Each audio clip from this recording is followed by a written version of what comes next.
Se você quer saber como construir imagens em espelhos esféricos e quais as características dessas imagens, esta aula foi feita especialmente para você. Eu me chamo Tiago e bem-vindos à aula do Bruce.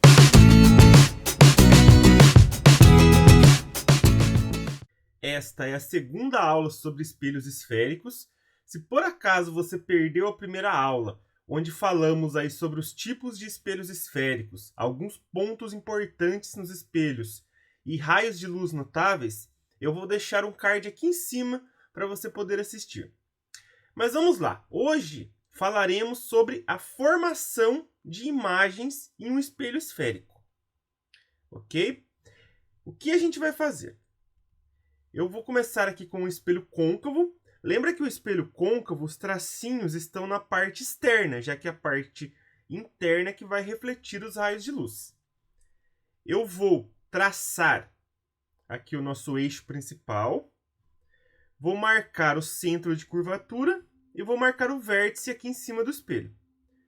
Aí, na metade dessa distância aqui entre o centro e o vértice, eu vou marcar o foco. Então, por exemplo, se você estiver desenhando aí no seu caderno e você tiver marcado 10 centímetros do centro de curvatura até o vértice, tem que ser 5 centímetros do centro ao foco e 5 centímetros do foco ao vértice. Aí o que eu vou fazer agora? Eu vou posicionar um objeto em vários pontos aqui na frente do espelho côncavo. E no final vou fazer na frente do espelho convexo. A ideia é mostrar as características das imagens que vão ser formadas. E para isso a gente vai ter que construir a imagem desses objetos. Esses objetos podem ser fontes primárias, que emitem luz própria, ou fontes secundárias, que vão refletir a luz. Olha só, primeiro aqui eu coloquei o objeto antes do centro de curvatura. Certo? Eu quero ver aonde que vai se formar a imagem. A ideia é o seguinte: eu vou pegar 2 daqueles 4 raios de luz notáveis que vimos na última aula e vou traçar eles saindo aqui da extremidade do objeto. Eles vão bater no espelho, vão refletir, e aonde eles se encontrarem vai formar a imagem desse ponto aqui da extremidade do objeto. Então essa é a ideia principal. Lembrando que falamos sobre os 4 raios de luz notáveis, mas não significa que existem só eles. Eles são os importantes para a construção das imagens em espelhos esféricos. A gente tem todo o raio de luz que vem paralelo ao eixo principal. Quando incide no espelho, ele sai pelo foco. E se ele vir pelo foco, ele incide no espelho, é refletido e sai paralelo ao eixo principal. Se ele entra pelo centro de curvatura, ele bate no espelho, reflete e volta pelo mesmo caminho, pelo centro de curvatura. E se ele incidir aqui no vértice, formando um ângulo alfa com o eixo principal, ele vai ser refletido também formando um ângulo alfa com o eixo principal. Eu vou escolher só 2 desses raios, não precisa escolher mais do que 2, porque eu preciso ver aonde que eles vão se cruzar. Então, primeiro eu vou pegar aqui um raio de luz que vem paralelo, ele bate no espelho, é refletido e vem pelo foco. Olha só, eu peguei o raio de luz que sai aqui da extremidade do objeto, aqui da pontinha dele. Agora eu vou pegar um raio de luz que vem pelo foco, todo raio de luz que vem pelo foco, quando incide no espelho, ele é refletido paralelo ao eixo principal. Dá para vocês verem que aqui os 2 raios de luz se encontraram. Então é aqui que vai formar a imagem desse ponto aqui refletido. Então a gente vai ter a formação da imagem do objeto aqui, do eixo até esse ponto. Aí vocês podem perceber que essa imagem, ela é uma imagem menor, ela é uma imagem real. Por que real? Porque essa imagem, ela está sendo formada pelos próprios raios de luz, e não por prolongamentos dos raios de luz atrás do espelho. E essa imagem, além de ser menor que o objeto, também é uma imagem invertida. O que significa ser invertida? Que está de ponta cabeça. Certo? Então, eu coloquei um objeto aqui antes do centro de curvatura e formou uma imagem entre o centro e o foco. Essa imagem é real, como eu falei para vocês, é menor do que o objeto e é invertida. Outra coisa importante, toda imagem real, vocês vão ver que ela é invertida. E toda imagem virtual é direita. Agora eu vou posicionar o objeto em cima do centro de curvatura. Vou pegar dois raios de luz notáveis, que saem lá da extremidade. Ó. O que vem paralelo ao eixo principal, incide no espelho e é refletido passando pelo foco. O que vem pelo foco, incide no espelho e é refletido paralelo ao eixo principal. Aonde que esses dois raios de luz se encontraram? Aqui nesse ponto. Então aqui vai se formar a imagem desse ponto aqui do objeto que eu peguei, a extremidade dele. Então vocês percebem que aqui a imagem vai ter o mesmo tamanho que o objeto e vai se formar no mesmo local, em cima do centro de curvatura. Então, características dessa imagem, é uma imagem real, porque também é formada pelos raios de luz na frente do espelho. Ela é uma imagem do mesmo tamanho, inclusive, pessoal, é a única posição onde você consegue imagem do mesmo tamanho, né, colocando em cima do centro de curvatura do espelho côncavo. E é uma imagem invertida. Vocês podem ver aqui que é de ponta cabeça se você olhar em relação ao objeto. Agora vamos mudar a posição novamente. Eu coloquei o objeto entre o centro de curvatura e o foco. Vou pegar dois raios de luz notáveis de novo. Peguei um raio de luz aqui que sai paralelo. Quando ele incide no espelho, ele vai sair pelo foco. Peguei um raio de luz que vem pelo foco. Quando ele incidir no espelho, ele vai ser refletido e sair paralelo. Aonde eles se encontraram? Aqui antes do centro de curvatura. Então, nesse ponto aqui vai se formar a imagem desse ponto aqui da extremidade. Então, se eu pegar aqui do eixo até esse ponto, eu tenho a imagem do objeto. Agora, vocês podem perceber que a imagem é maior, certo? Então, características dessa imagem. Continua sendo real, porque ela é formada pelos raios de luz na frente do espelho. Ela é maior do que o objeto e é invertida. Vocês podem perceber que quem estiver mais próximo do espelho é menor, quem estiver mais distante é maior. Certo? O objeto está mais próximo, então ele é menor. A imagem está mais distante, então ela é maior. E novamente, ó, toda a imagem real é invertida.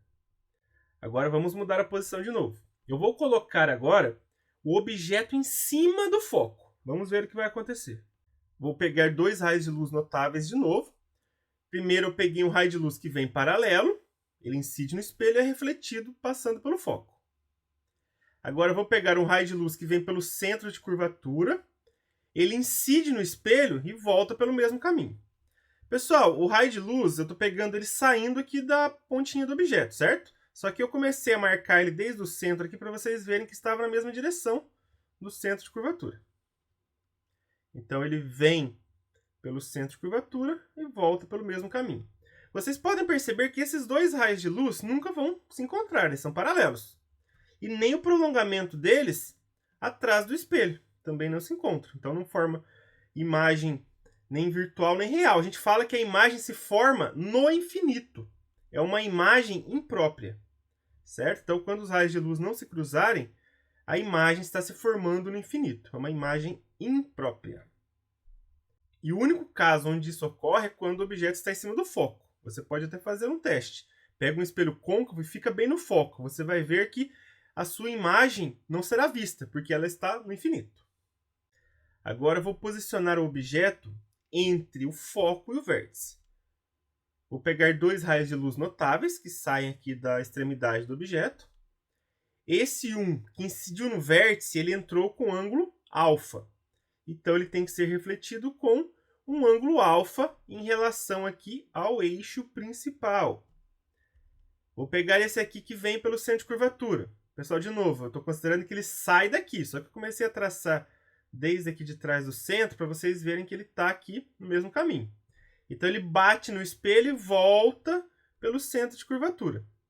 Aí vocês percebem que esses dois raios de luz estão divergindo, eles nunca vão se encontrar. Então eu vou prolongar eles atrás do espelho para ver se se encontram. Olha só, prolonguei aqui esse raio de luz verde. Agora prolonguei o outro. Aonde eles se encontraram? Nesse ponto. Então, nesse ponto vai se formar a imagem desse ponto do objeto. E aí a imagem vai se formar do eixo até esse ponto. Então, aqui está a imagem desse objeto. Vocês podem perceber que a imagem agora ficou maior e está atrás do espelho. essa imagem ela é virtual, por quê? Porque ela é formada pelo prolongamento dos raios de luz atrás do espelho. Ela é maior que o objeto, dá para ver aqui claramente, e ela é direita, ou seja, ela está em pezinho assim como objeto.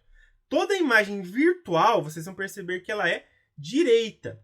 E pessoal, essa aqui é a utilização no dia a dia do espelho côncavo. Por exemplo, um espelho de maquiagem, um espelho de dentista, a utilização é para ampliação. Então você fica lá entre o foco e o vértice do espelho. Agora vamos fazer o único caso que temos para o espelho convexo, já que o espelho convexo forma sempre o mesmo tipo de imagem. Então aqui está o espelho convexo. Perceba que os tracinhos estão na parte interna, então a parte que reflete aqui é a parte externa. Vou traçar o eixo principal.